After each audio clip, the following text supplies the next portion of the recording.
When Grandma passed, I thought the pain of losing her would be the hardest part, until my own family decided I didn't deserve to be at her will reading. They said I was ungrateful and didn't deserve a cent. So while they gathered in their suits and faked tears, I stayed away. Until the lawyer called me. What he said next stopped me cold. I had no idea Grandma had left behind another letter, one no one else knew about. One that would change everything. They thought they could erase me, but Grandma had the final word. I always knew I wasn't the favorite.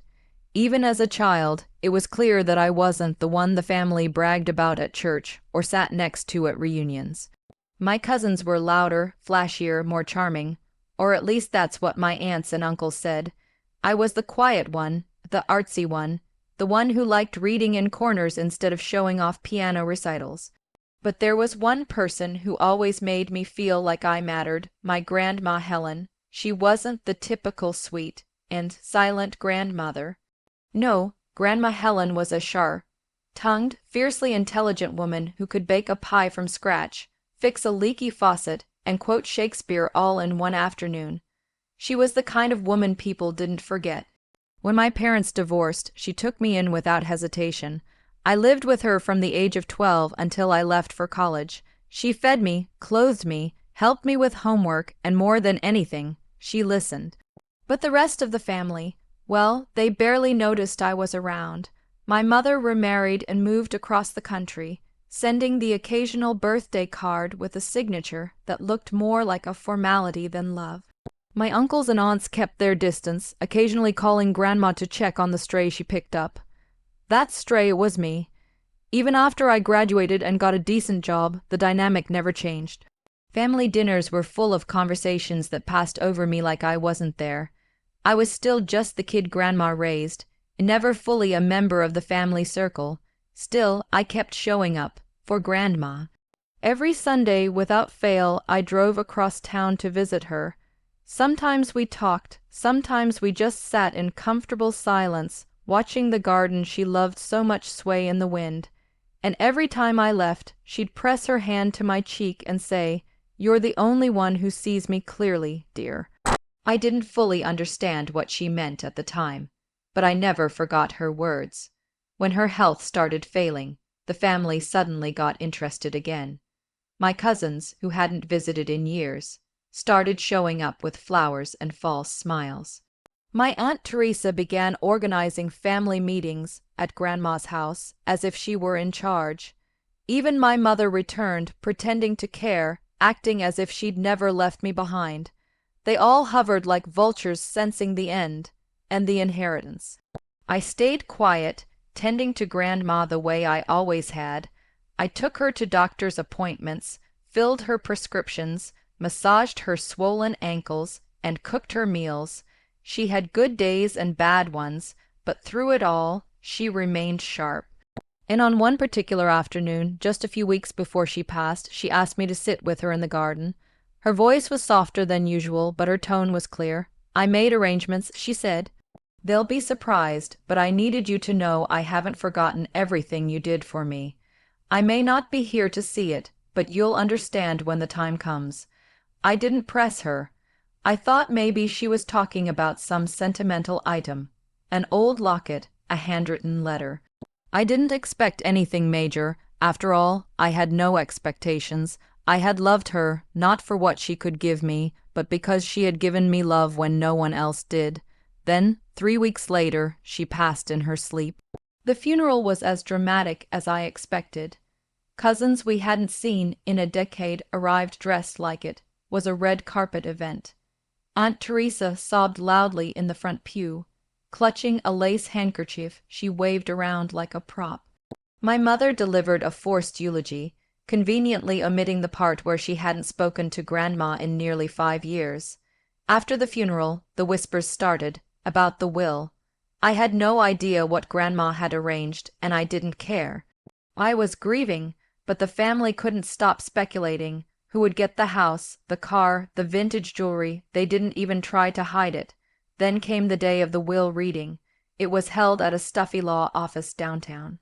I only found out about it because I happened to stop by Grandma's house to water her plants and found a sticky note on the kitchen counter that said, "Will reading Friday at 10 a.m." in Aunt Teresa's handwriting. I thought it was an open invitation. I was wrong. When I showed up at the office that morning, dressed in my best slacks and holding the last photo I'd taken with Grandma, Aunt Teresa blocked the entrance with a smug smile. "Oh," she said, tilting her head, "I didn't think you'd come. I want to be here." I replied simply. She raised an eyebrow. "This is a private reading for beneficiaries only." Confused, I looked past her into the room. My cousins, uncles, and mother were already seated. No one met my eyes. "You're not on the list." Teresa said, "Grandma thought you were ungrateful after everything she did for you." I stared at her, stunned. "What are you talking about? Look, don't make a scene," she said sharply. "Just go home. There's nothing for you here." I was too shocked to speak. For a long moment, I just stood there in the hallway, clutching that photo like it was the only thing tethering me to her memory. Eventually, I turned and walked out, humiliated. I spent the rest of that day in a fog. I walked for hours, wandering through the city with no direction. I couldn't believe Grandma had thought I was ungrateful. What had Teresa told them? What lies had they spun? I tried not to let it hurt, but it did. Deeply. That night, just after dinner, my phone buzzed, an unknown number. I almost ignored it, but something made me answer. "Hello," I said cautiously. "Is this Ileana Moore?" A deep, professional voice asked. "Yes. This is Marcus Gray. I was your grandmother's attorney." My heart stopped. "Why are you calling me? I wasn't allowed at the will reading." He paused. "Yes, I'm aware of that, but your grandmother left separate instructions regarding you. A private letter. She asked me to contact you directly. Would you be available to meet tomorrow morning?" I couldn't breathe for a moment. Yes, I can. Excellent, 9 a.m., my office." As I ended the call, a mix of emotions surged through me: confusion, hope, anger, relief. I didn't know what to expect, but I knew one thing: Grandma hadn't forgotten me. The next morning, I arrived 10 minutes early at the law firm of Marcus Gray and Associates. My palms were clammy, my stomach twisted in knots, and my heart beat just a little too fast for comfort. I didn't know what kind of revelation was waiting for me, but I knew Grandma Helen wouldn't have contacted her lawyer about me unless it was something serious. The receptionist led me into a sleek, walnut paneled office with floor-to-ceiling windows. Everything in the room smelled of polished leather and quiet power.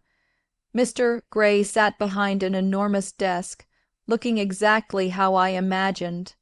A tall, silver-haired man with kind but measured eyes and a posture that demanded attention.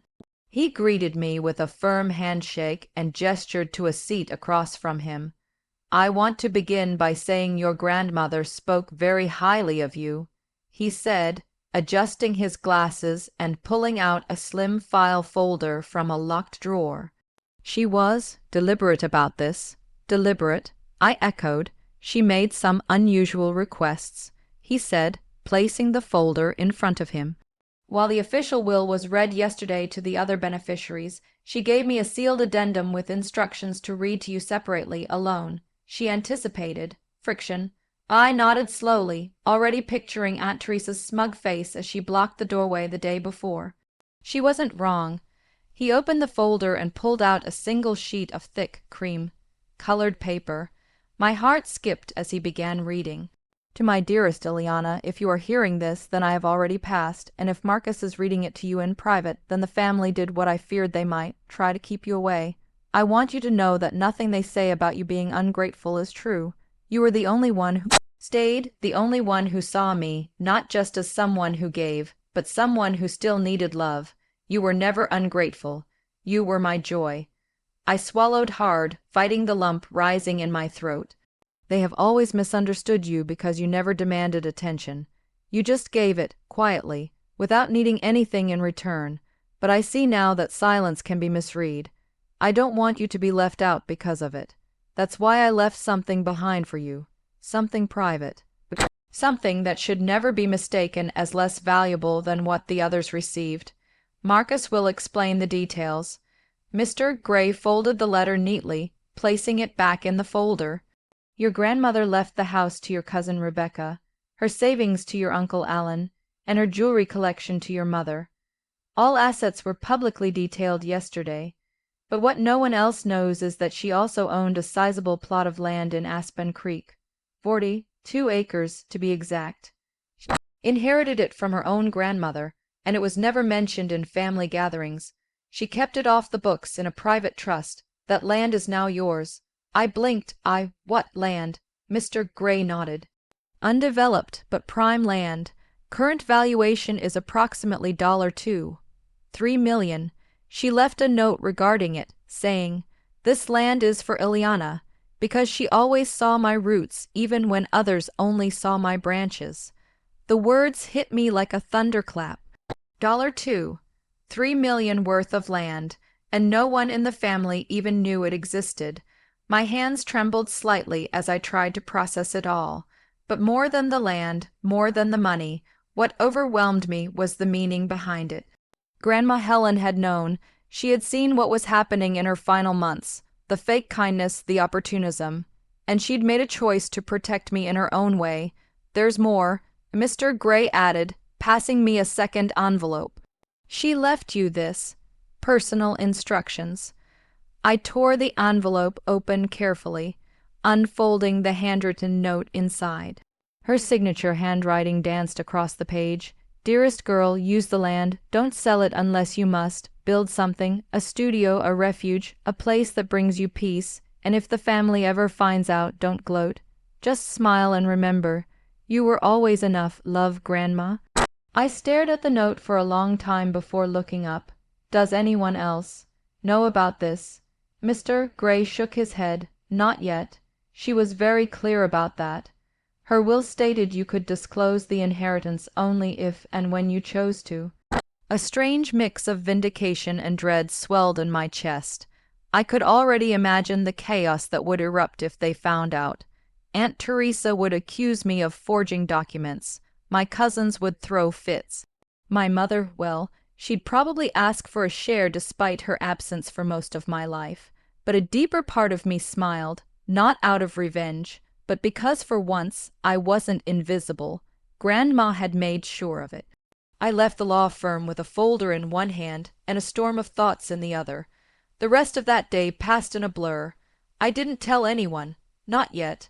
I needed time. Time to think, time to breathe. And maybe time to figure out what came next. But my silence didn't last long. 2 days later, the inevitable happened. Rebecca called. "I heard you met with the lawyer," she said, her voice laced with suspicion. "Anything you want to share with the family?" I paused. It was personal. Grandma wanted me to hear something alone. "Yeah, well, that's weird, don't you think? We all heard the will together. Why would she leave something for you privately?" "You'd have to ask her," I said, keeping my voice even. Rebecca huffed. "Look, if you got something, just say it. No point in acting like the poor little victim now. We all saw how close you two were." I almost laughed, the nerve, the entitlement. But instead I said, "Don't worry, Rebecca. If Grandma left you what you deserved, then I'm sure you're content." I hung up before she could reply. Over the next few days, the tension escalated. My mother left me 3 voicemails, vaguely hinting about hearing rumors and asking me to clear things up. Aunt Teresa sent an email pretending to be concerned, saying she hoped I wasn't confused about the inheritance. It was clear they were starting to suspect something, but without proof they were stuck in the dark. And I had no intention of lighting their way. Still, it was exhausting, pretending nothing had happened, watching them parade around as if they'd won, while the truth burned in my chest. I wasn't a vengeful person by nature. But a part of me, just a small part, wanted them to know. To see their faces when they realized Grandma had left her most valuable asset to the very person they tried to erase. That opportunity came unexpectedly. 3 weeks later, Aunt Teresa hosted a family gathering at her country home. She called it a celebration of Grandma's life, but we all knew it was about division of the physical leftovers, old dishes, books, antique furniture. I almost didn't go, but then I remembered something. Grandma's final instruction. If the family ever finds out, don't gloat, just smile. I wasn't going there to reveal anything. I was going to honor her memory and maybe watch them squirm a little in their fake mourning. When I arrived, the mood was oddly cheerful. Champagne glasses clinked. Cousins chatted about vacation plans and renovations. My mother pulled me aside and whispered, "Darling, if you need help finding work, let me know." I assumed the lawyer meeting didn't turn into anything substantial. I smiled sweetly. "Thank you, but I think I'm set." Rebecca passed by with a smirk and a muttered, "Didn't expect to see you here." I didn't respond. Then, as everyone gathered in the living room, Aunt Teresa cleared her throat. "Let's all raise a glass to Helen," she said, "and to the beautiful gifts she left us, her home, her love, and her memories."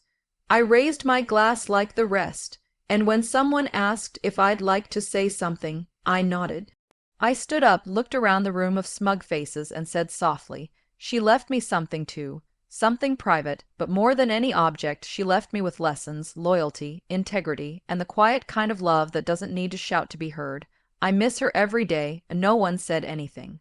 But the silence that followed was louder than applause. The day of Grandma Elise's will reading arrived, and I wasn't even supposed to know it was happening. I found out by accident, a forgotten email forwarded to the wrong inbox.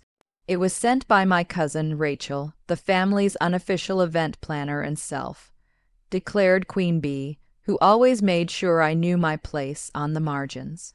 The email thread was filled with cheerful coordination, coffee preferences for the catering team, and a casual remark from Uncle Dan that said, "Well, at least we don't have to pretend around her this time, her being me, Sophie."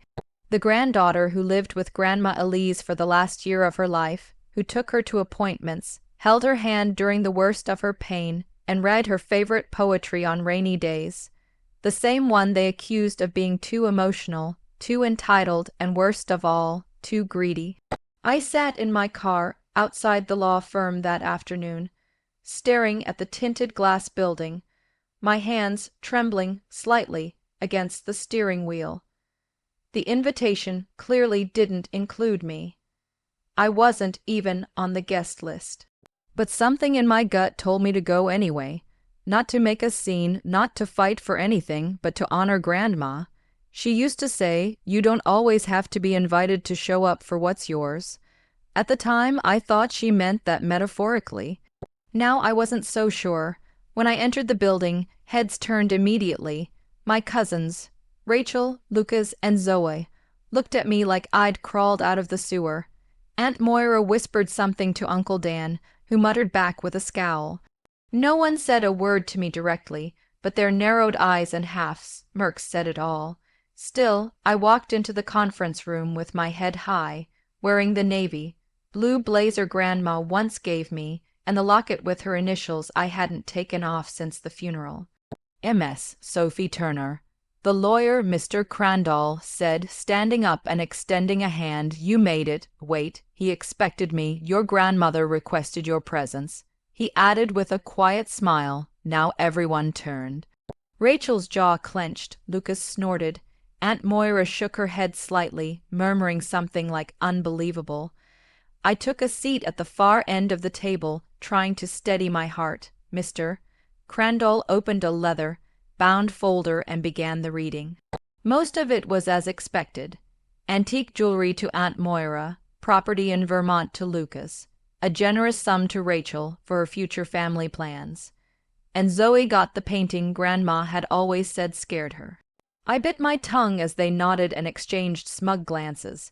It was like watching actors accept awards for a play I'd lived through. Then Mr. Crandall cleared his throat, and lastly, to my granddaughter Sophie, he said, pausing with a note of gravity in his voice, "I leave the following." There was a rustle of papers, and the room grew suddenly tense. Rachel leaned forward. Uncle Dan frowned. "I leave the deed to my house, the art collection, my trust account in Connecticut National Bank, and all personal diaries stored in the cedar chest in the attic. I also designate Sophie as executor of my personal estate and sole beneficiary of any remaining undistributed assets." The silence was thick. I stared at Mr. Crandall, thinking I must have heard wrong, but he met my eyes with a calm nod. "She wanted you to know," he said, flipping to a second page, "that she appreciated your care, your honesty, and your loyalty when others chose distance or judgment. She said, and I quote, Sophie never needed anything from me. That's why I wanted her to have everything." Aunt Moira let out a small gasp. Rachel was visibly trembling, her lips parted in disbelief. "That's not fair," she said under her breath. "She was manipulating her. She lived with her. She had access." Mr. Crandall glanced up. "Your grandmother's will was written 2 years before Sophie moved in. She updated only one detail after, her request to have Sophie present at this reading." Lucas scoffed. She was old, probably confused, but even he didn't sound convinced. I sat frozen, feeling as though the ground had shifted under my feet. It wasn't about the money or the house. It was the validation, the acknowledgement that I wasn't invisible, that everything I gave, quietly, without expectation, was seen, that someone believed in me enough to trust me with everything they had left. Rachel stood suddenly. "We'll contest this," she said coldly. "There's no way Grandma would give all that to her. She barely even, she did." Mr. Crandall cut in, "And she left a video, if you'd like to hear it." My breath caught. He pulled a small remote and pressed a button. A monitor rose slowly from the center of the table. Then came the image of Grandma Elise, frail but composed. She looked directly into the camera. "If you're watching this, then I've gone," she began softly, "and if Sophie is there, then good. I knew she'd come, even if others tried to shut her out." A ripple moved through the room. "Sophie, my dear," she continued, "you never once asked for anything. You gave me your time, your kindness, and your presence. When the rest of them brought me flowers, you brought me soup. When they sent cards, you sat with me and read. You didn't do those things for an inheritance. You did them because you loved me. That's why this is yours now." Then she looked squarely into the lens. "To the rest of you, don't you dare say this is unfair. You had years to show up. You had years to be more than family by name. If you feel regret now, then that's yours to carry, not Sophie's." The video cut off. There were no more protests, only stunned silence. Rachel's eyes were glassy now, though she tried to blink it away. Lucas looked down at the table. Aunt Moira opened her mouth to speak, then thought better of it. Mr. Crandall closed the folder gently. "That concludes the reading. Any disputes must be filed legally. But as of this moment, Sophie Turner is the rightful owner of the assets stated. Congratulations, M.S. Turner." As I stood up, I felt every eye in the room on me. Some were bitter, some were resentful, but I didn't care. For once, I didn't feel like the outsider. I wasn't the ungrateful one anymore. I was the chosen one. Chosen not because I demanded it, but because I lived it. As I walked out of the firm and into the afternoon sun, I felt Grandma's locket press against my chest.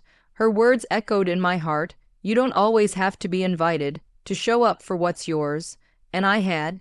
The door to the law office creaked shut behind me, sealing off the outside world, and with it, the pain of being deliberately uninvited from Grandma Eliner's will reading.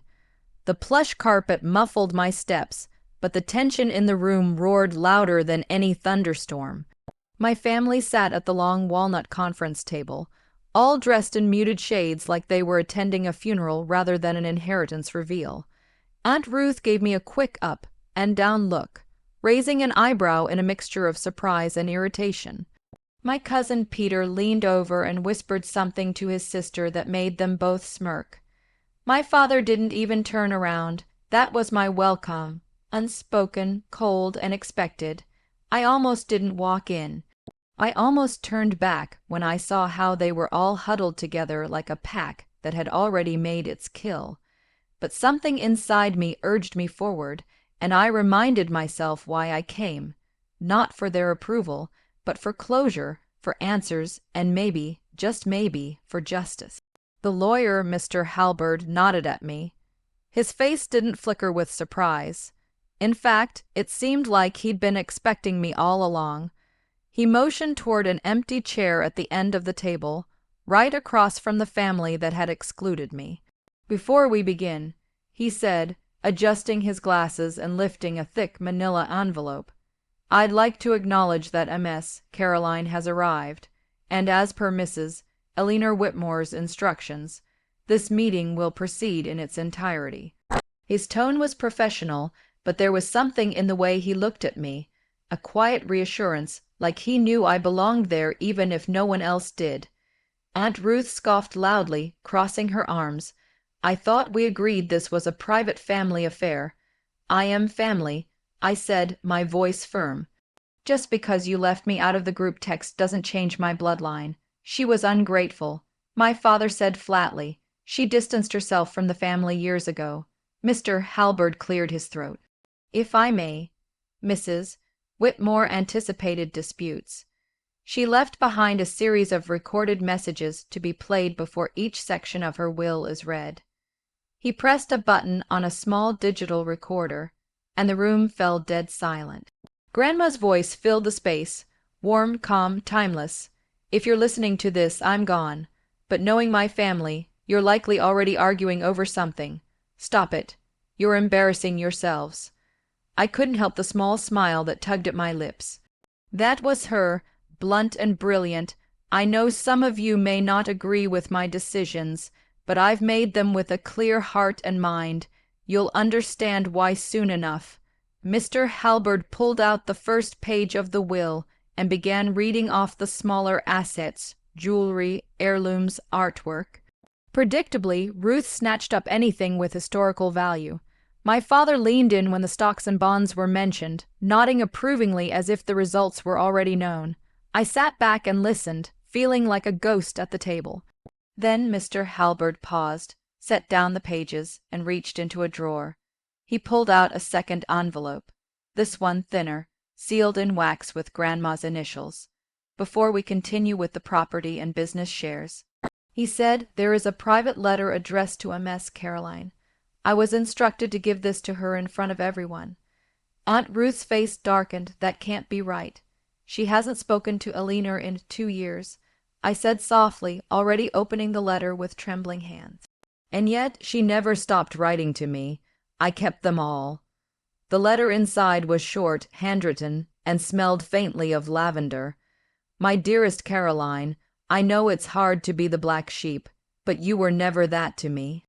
You were always the bold one, the honest one. You saw through all the performance, the power plays. That's why I chose you. They will not understand this decision. They may hate you for it, but I trust you to carry my legacy, not just my assets." "Love always, Grandma." I didn't cry. Not yet. Instead, I passed the letter to Mr. Halberd and said, "Please read the rest." He nodded, pulled out the final section, and with a steady voice declared, "To my granddaughter Caroline, I leave the estate in Westmore, the controlling shares in Whitmore Textiles, and full rights to the Whitmore Foundation." The room erupted. My father stood up so fast his chair clattered to the floor. "This is insane," he barked. "She was barely part of the family. She ran away," Peter yelled. "She didn't even visit Grandma in her last days. She was invited to leave." I snapped, standing too. "I was pushed out because I didn't fit into your perfect family mold. And you know what? Grandma knew that. She saw me for who I really was, and she loved me despite it." Ruth glared at me like I'd just committed high treason. "This is about money," she hissed. "You manipulated her." "No," I said calmly, "this isn't about money. It's about respect, about truth, about how I was the only one who actually listened to her. You used her name to get into social clubs. I sat beside her during chemo. You posted birthday selfies with her for likes. I rubbed lotion into her hands when the skin peeled." Mr. Halberd spoke again. Mrs. Whitmore also requested that a video be played now. A flat screen on the wall came to life. Grandma appeared, frail but sharp as ever. "Hello again," she said. "If you're mad, that means you know what you did. Ruth, you always treated family like staff. Gerald, you only ever visited when the market dipped. And Caroline, you stayed true, you stayed kind. That's all I ever wanted." Her image flickered off. The silence that followed was thicker than cement. For once, I didn't feel like the outsider. I felt like the one who had finally been seen. Mr. Halberd leaned in and said, "There's more to discuss, but perhaps a break would be wise." I nodded, rising from my chair. I walked toward the exit, the air behind me tense and crackling, but then I turned back just for a moment and met each of their stunned eyes. "She chose me," I said, "not because I fought for a seat at the table, but because I didn't need one to love her." And with that, I stepped outside into the sunlight, carrying my grandmother's legacy, not in paper or property, but in proof that being true to yourself always wins in the end. As the will reading ended and the last of the stunned family members filed out of the oak-paneled legal office, a thick silence hung in the air like dust after a demolition. No one looked at me, no one spoke to me. Not Aunt Celine, not my cousin Drew, not even my own brother Michael, who had so casually dismissed me as ungrateful just a week earlier. They had all come in smug and certain, assuming Grandma's estate would be carved among them like slices of cake. But when Mr. Halberd, the attorney, reached the final page and read out the unexpected clause, that the entire estate was left solely to me, they sat in stunned, fuming silence, and I didn't gloat. I didn't even smile. I simply nodded because I already knew. Grandma had told me in the last letter she ever wrote, sealed in the blue envelope I was instructed not to open until today. I remembered her words clearly. "You may not always be the loudest in the room, but you've always listened the most. That's why I trust you." That trust, apparently, translated into control over her sizable estate, including the country home, the investment accounts, and the art collection no one thought was worth anything. Except me. I had quietly appraised every piece, knowing how much they meant to her, and how undervalued they were. Grandma had spent a lifetime gathering what she called art with soul. Pieces from immigrant painters, forgotten women artists, and indigenous craftsmen whose work was neglected by mainstream galleries. What the others saw as clutter, I knew to be priceless, but the news hadn't just shocked them, it had enraged them. Within hours of the will being read, my phone exploded with messages. First came the passive, aggressive ones. "I'm sure you'll do the right thing and divide things fairly." Then the guilt, tripping, "We're still family, you know. Grandma would want us to stick together." And finally, the threats, "This isn't over. You'll hear from our lawyer." Each message was another confirmation of their true intentions. Not one of them said they missed Grandma. Not one of them mentioned how she used to knit scarves for them every winter or send written cards on birthdays to them. Her memory was tied only to dollar signs and deed titles. I sat alone in her sunlit sitting room later that day, clutching the envelope she'd left for me and watching dust motes swirl in the light. I had barely set foot back in this house, the place I used to visit every summer as a child, and now it was mine. Every hallway held echoes of memories, her laughter during late-night board games, the smell of her apricot cookies baking, the scratch of her pen as she worked on her crosswords. I remembered how she used to say, "Legacy isn't about what you leave behind, it's who remembers you fondly." I wondered if the others would ever remember her fondly, or if they were only mourning the loss of what they thought was owed. Later that evening, Michael showed up at the estate unannounced. His expensive sedan crunched along the gravel driveway, and he stepped out wearing his lawyer face, tight-lipped, stiff, backed, and self-righteous. I met him on the front porch before he could knock. "We need to talk," he said, as if he had any right to command a conversation. "Then talk," I replied evenly, holding the door frame with one hand. "Look, I don't know what Grandma was thinking, but this whole thing, it's clearly a misunderstanding. She wouldn't just disinherit the rest of us. There must have been a mistake in the paperwork. Maybe the lawyer—" She knew exactly what she was doing. I interrupted. "You think she didn't anticipate this? That's why she had me record a video with her months ago, signing the updated will in front of witnesses." Michael's jaw clenched. "You don't understand the legal implications of this. It won't hold. You're a corporate lawyer, not a probate expert," I said calmly, and I've already had Mr. Halberd file it with the court. Everything is airtight." He paused, frustration flickering in his eyes. "So you're just going to keep everything? Seriously, you think this is what she would have wanted, splitting the family apart?" "No, I said, I think this is what she had to do, because the family split itself a long time ago. You all abandoned her when she needed you most. I was there, and she noticed." He opened his mouth to argue, but the words died in his throat. Then, to my surprise, he simply said, "You've changed." I had to. I answered, because no one else would. He left without another word. I watched his car drive off, a cloud of dust rising behind it like a storm trying to chase me back into silence. But I wasn't afraid of the storm anymore. The days that followed were filled with decision-making. I met with the financial advisor to restructure Grandma's investment portfolio and set up a scholarship fund in her name for underprivileged art students. I hired a restoration team to preserve her art collection, with plans to open a local gallery in her honor. Every move I made was not about revenge. It was about restoration, of legacy, of love, of purpose. The rest of the family, of course, didn't see it that way. They held secret meetings, tried to convince distant relatives to contest the will, and even spread rumors that I had manipulated Grandma in her old age. I stayed quiet. The more they spoke, the more they exposed themselves, and eventually people stopped listening.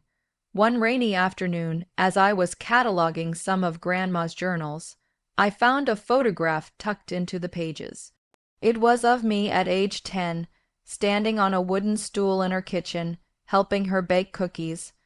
On the back, in her neat cursive, she had written, "The only one who ever stayed." Tears pricked at the corners of my eyes, not out of sadness, but gratitude.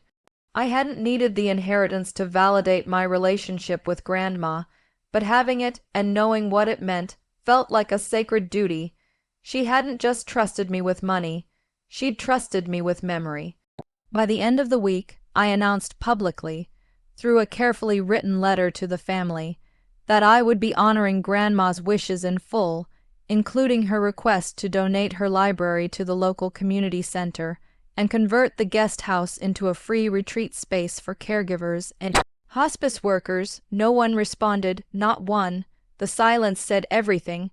I wasn't surprised when a few of them finally came around, not to apologize, but to seek favors. Aunt Celine sent an email asking if her son Drew could intern at the gallery. A cousin I hadn't heard from in 10 years suddenly wanted to catch up over coffee. I was polite but firm. I had no interest in handing out lifelines to people who had thrown stones at my back. Instead, I focused on rebuilding something beautiful. The gallery opened 6 months later, named Elinor's Light, in Grandma's honor.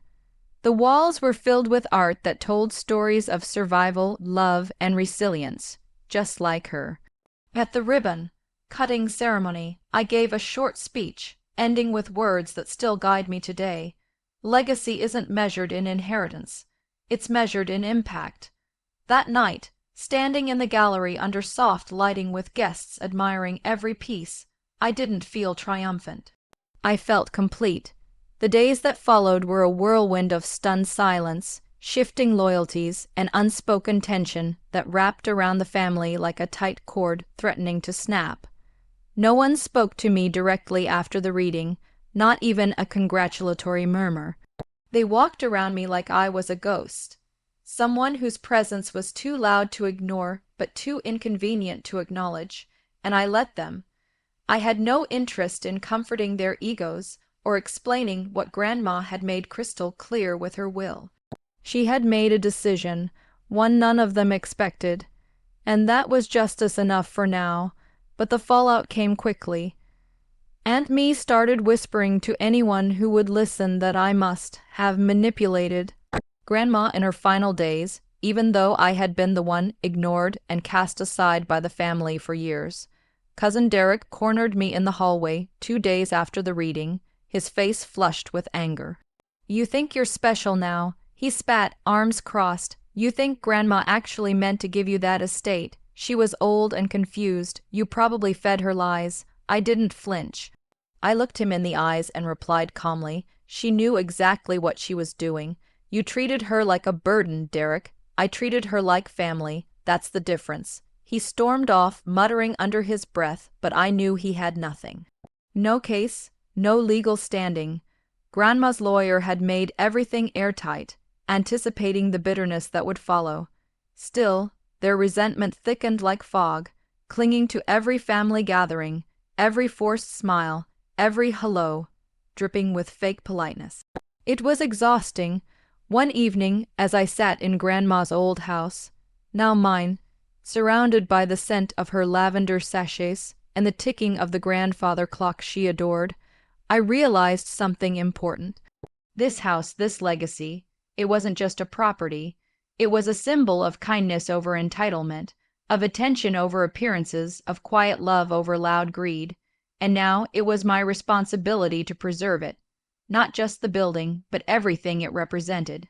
I spent hours in the study, going through her documents, her journals, her letters. She had saved everything, receipts from when I had taken her shopping, birthday cards I'd made as a child, even printouts of emails I'd sent her from college. Each one a piece of the puzzle, showing how much she valued the bond we had, even when the rest of the family acted like I didn't exist. One evening, I discovered a letter addressed to me, sealed with her floral wax stamp. Hands trembling, I opened it. In her neat, slightly shaky handwriting, she wrote, "If you're reading this, it means I'm gone and the truth has found the light. I know the others will be angry. Let them be. You were the only one who came to see me, not out of obligation, but out of love. You never asked for anything. You gave your time, your heart, and your laughter freely. That house is yours now because you made it a home before I ever signed the papers." I sat with that letter for a long time, her words wrapping around me like a final embrace. It wasn't about the will anymore. It wasn't about who got what. It was about the love she left behind and my duty to honor it. Meanwhile, the family was unraveling.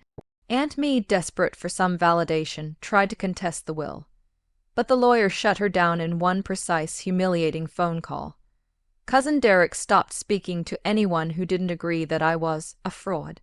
Even my own sister, Lily, struggled with where to stand. We were close growing up, but she had married into money and slowly drifted into the family's snobby culture. Still, she came by one afternoon, her heels echoing down the wooden hallway as she entered the house. "This place smells like Grandma," she said quietly. "It still feels like her, too," I replied. We sat on the veranda with iced tea, just like old times. After a while, Lily said, "I'm sorry. I should have stood up for you, but you know how this family is." "Yes," I said. "I do." She looked down. "I guess we all thought you were just the quiet one, the one who wouldn't make waves." I didn't want to make waves. I said, "I just wanted to matter." She nodded, wiping at the corner of her eye. "Well, you do now, more than anyone." Our conversation was the beginning of a slow healing, at least between us. But with the rest of the family, the damage was done. I decided to host a small memorial at the house, something simple, just close friends and a few neighbors Grandma adored. I invited the family, too, not out of obligation, but as an olive branch. Most didn't respond. Some sent curt texts about prior commitments, but a few showed up, quietly and respectfully. I stood at the front porch and welcomed each guest. As I spoke about Grandma, about her garden, her favorite books, the way she hummed when she cooked, I didn't mention the will. I didn't mention the fallout. I just told the truth about the woman I knew, the one they had all forgotten in their pursuit of appearances and inheritance. After the guests had left and the house grew quiet again, I walked into Grandma's bedroom. I hadn't changed a thing since she passed. Her quilt was still folded at the foot of the bed, her reading glasses still on the nightstand. I sat on her rocking chair, letting the silence settle around me. In that moment, I knew I had done the right thing, by showing up, by loving her, by honoring her memory not with court battles or social media wars, but with integrity. And though the family might never accept it, that legacy was more powerful than anything in a will. In the weeks that followed the memorial, life began to take a new shape. The house felt less like a relic of grief and more like a place filled with purpose. Quiet, yes, but peaceful in a way that only a space built on love could be. I began making small changes, not to erase Grandma's presence, but to continue her legacy. I planted new flowers in her garden, lavender, of course, and added a few rose bushes she'd always talked about, but never got the chance to grow. I opened the parlor for a weekly book club for local seniors, most of whom had fond memories of Grandma hosting tea and pastries for the community. Her spirit lingered in the laughter that echoed through the halls again, in the aroma of freshly baked bread wafting from her kitchen, and in the quiet satisfaction I felt each night knowing I was continuing what she started, not just maintaining her house, but expanding her legacy of warmth, kindness, and presence. The rest of the family faded into the background. There were no more letters from lawyers, no more attempts at manipulation. The silence from them was telling. It wasn't just about property. It was about the realization that they had missed out on something far more valuable than a house. They missed out on her. Sometimes I would find myself standing in front of Grandma's portrait in the hallway, the one where she wore her favorite pearl necklace and the softest smile. I'd talk to her, quietly, without words. Just a feeling, and in those silent conversations I often thanked her. Not just for the inheritance, but for seeing me when no one else did. For choosing to reward love over lineage, presence over pride. My bond with Lily strengthened. We met more often, revisiting old memories and trying to build new ones without the shadow of our dysfunctional family hovering over us. She confessed that watching the way I handled everything made her reevaluate her own life, her priorities, her marriage, even her relationship with our parents. I never expected to become a mirror for anyone, but maybe that's how healing works, quietly, through example. I never sought revenge. What I wanted was respect, and in the end I got that, though not from those who withheld it, but from those who mattered, from the people who truly knew what Grandma stood for, from the community that had always appreciated the quiet ways I showed up for her, and most importantly, from myself. The journey wasn't about a will or money. It was about reclaiming my place in a family that had tried to erase me. It was about reminding everyone, including myself, that being ungrateful sometimes means refusing to tolerate cruelty, that being excluded doesn't mean being unworthy. I wasn't the forgotten one anymore. I was the keeper of her memory, the protector of her values, and the proof that sometimes love leaves behind not just words, but entire legacies, and no signature in a will could ever compare to that.